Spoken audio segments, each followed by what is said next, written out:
Assalamualaikum warahmatullahi wabarakatuh. Alhamdulillah, kita bertemu secara virtual di pertemuan yang ke-6, materi yang kelima. Kali ini dengan tema trilogi ilmu pengetahuan.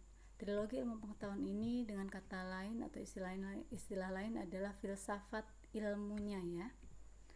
Dalam kesempatan kali ini capaian pembelajaran kita adalah teman-teman PGSD punya bangunan informasi terkait dengan struktur ilmu ya, bahwa setiap ilmu itu memiliki strukturnya, bangunannya.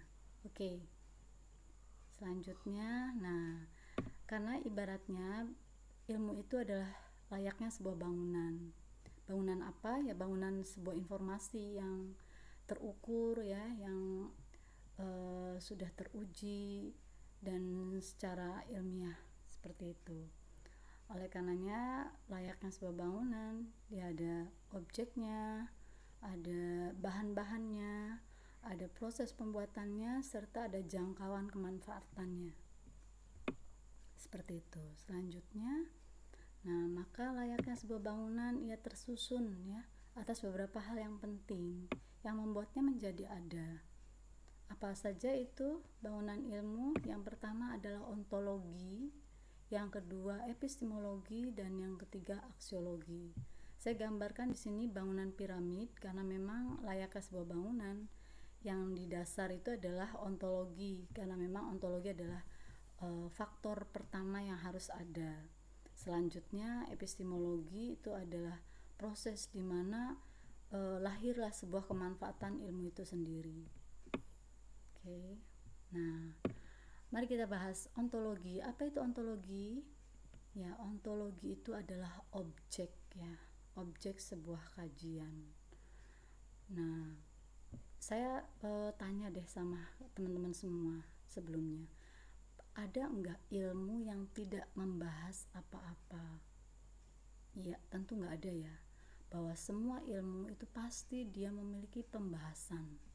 Pasti dia memiliki permasalahan, pasti memiliki objek yang harus dibahas bersama-sama ya, dan objek itu penting untuk diketahui secara terstruktur, secara terperinci gitu.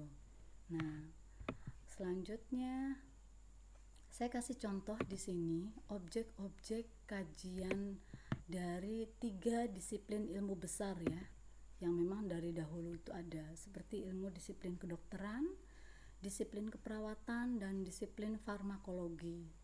Objek kajian atau ontologi dari kedokteran adalah mengidentifikasi penyakit, mendiagnosa, sampai pada menganalisis jalan keluar dari permasalahan suatu penyakit.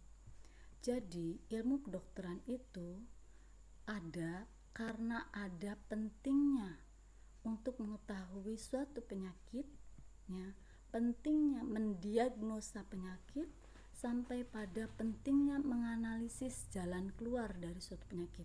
Itu objek kajiannya ya, itu kedokteran. Oke. Yang kedua, keperawatan. Sekolah perawat itu ya, itu punya objek kajian, punya objek permasalahannya adalah menganalisis gangguan kenyamanan penderita penyakit serta mendiagnosa gangguan kenyamanan penderita penyakit tentunya. Dan yang selanjutnya, menganalisis jalan keluar dari permasalahan gangguan kenyamanan penderita penyakit tersebut gitu. Jadi kalau tadi kedokteran adalah fokus pada identifikasi penyakit ya, serta jalan keluar untuk permasalahan suatu penyakit tertentu, dan keperawatan itu lebih kepada gangguan kenyamanan penderita penyakit ya di sini, karena dia fokusnya merawat dan mengenali, mengidentifikasi gangguan kenyamanannya di mana nih gitu kan, sehingga harus dicari jalan keluarnya permasalahannya di sini, lantas jalan keluarnya apa gitu kan. Ini dia fokus di sini, itu objek kajiannya. Dengan objek kajian ini maka keilmuan ini harus ada, maka keilmuan itu lahir ya. Oke, yang ketiga, farmakologi atau farmasi ya. Farmasi ini adalah salah satu ilmu tertua ya, Nah, ini objek kajiannya atau ontologi daripada ilmu farmasi itu adalah identifikasi unsur-unsur obat pada berbagai sumber alam. Ya, itu. Yang kedua, objek kajian daripada farmasi ini adalah menganalisis kandungan atau zat obat dari sumber alam. Kemudian yang selanjutnya, memverifikasi kandungan unsur obat untuk suatu gejala penyakit ya dari berbagai sumber alam. Sumber alam ini banyak ya, seperti daun, rempah-rempah, biji-bijian, kemudian kandungan air, kandungan pati, ya, akar-akaran, semua dia telusur, ya. Nah ini, makanya farmakologi itu ada, ya, karena memang ada gejala-gejala sumber alam yang memiliki unsur obat, ya, maka lahirlah ilmu ini. Oke, selanjutnya, nah ini tadi ontologi. Nah, oleh karenanya ontologi itu spesifik ya, dia pembahasannya suatu permasalahan yang memang mengkerucut. Ilmu pengetahuan merupakan kajian suatu objek bahasan, di mana objek kajian tersebut bersifat spesifik dan radikal ya. Lahirlah ilmu ini, ilmu tersebut, suatu ilmu. Selanjutnya epistemologi.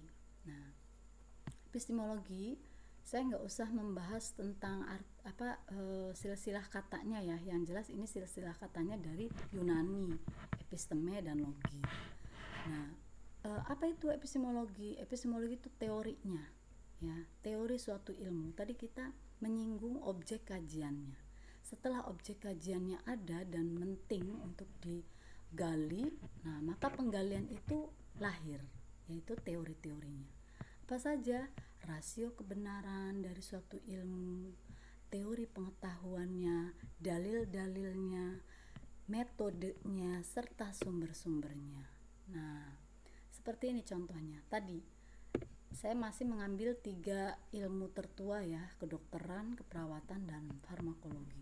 Kedokteran itu epistemologinya adalah pentingnya mendiagnosa gangguan penyakit serta mengenali macam-macam karakteristik suatu penyakit sampai penanganannya, ya, seperti itu. Penanganannya ini dalam dimensi obatnya, ya, jalan keluar, pokoknya jalan keluar, penanganannya lebih ke obat dan penanganan secara tindakan gitu. Oke. Yang selanjutnya keperawatan ini epistemologinya ada pada etikanya, kemudian teori keperawatan, sumber-sumber keperawatan. Karena epistemologi ini merupakan langkah menentukan rasio kebenaran dari pentingnya ilmu keperawatan tersebut. Nah, yang terakhir farmakologi. Ya, farmasi itu epistemologinya ada pada dalil-dalil, teori-teori kebenaran dari pentingnya farmakologi. Tentunya yang lebih kaitannya ke teori farmasinya ya, seperti unsur-unsur kimia, di situ mereka mempelajari. Ya, nah seperti itu. Itu epistemologi. Ya, yang selanjutnya aksiologi. Oke. Aksiologi adalah nilai ya, di aspek manfaat ya suatu ilmu, dan ini bisa disebut sebagai jantungnya filsafat karena dia mengukur kemanfaatan suatu ilmu. Bagaimana ilmu itu sehingga punya manfaat untuk manusia ya, untuk punya manfaat, punya kebaikan ya, dan terukur kebenarannya gitu. Sejauh mana kebermanfaatannya dan bagaimana ketidakbermanfaatannya, sehingga ilmu yang tidak lahir dari filsafat cenderung tidak memiliki aspek kegunaan dan kajian nilai kebenarannya, seperti itu. Saya lanjut nanti di video berikutnya.